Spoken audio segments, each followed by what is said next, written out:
खबर पंजाब से, जहां कॉन्ट्रैक्ट मुलाजमीन अपनी नौकरियों को बाकायदा बनाने का मुतालबा करते हुए एहतजाज कर रहे हैं।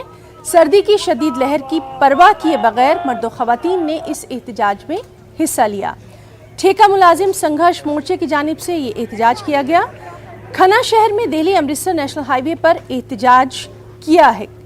एहतजाजी उनकी आर्जी मुलाजमतों को परमानेंट करने की मांग कर रहे हैं। एहतजाजियों ने उनके मुतालबे को नजरअंदाज करने का वज़ीर आला चरणजीत सिंह चन्नी पर इल्जाम भी लगाया।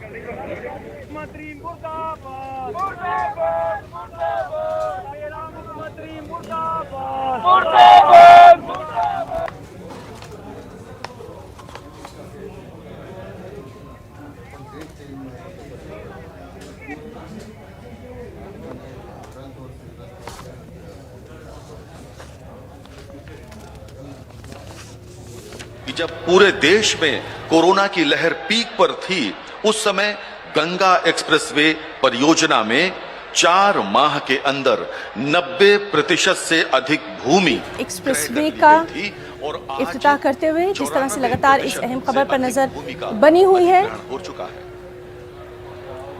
बहुत बारीकी के साथ वज़ीर आला योगी आदित्यनाथ भी उनके साथ मौजूद है। 12 जिलों से गुजरेगा ये जानकारी हासिल कर रहे हैं। एक्सप्रेसवे। ये एक्सप्रेसवे 6 लेन का होगा, जो बाद में 8 लेन तक विस्तारित किया जा सकता है। उत्तर प्रदेश एक्सप्रेस प्रदेश के रूप में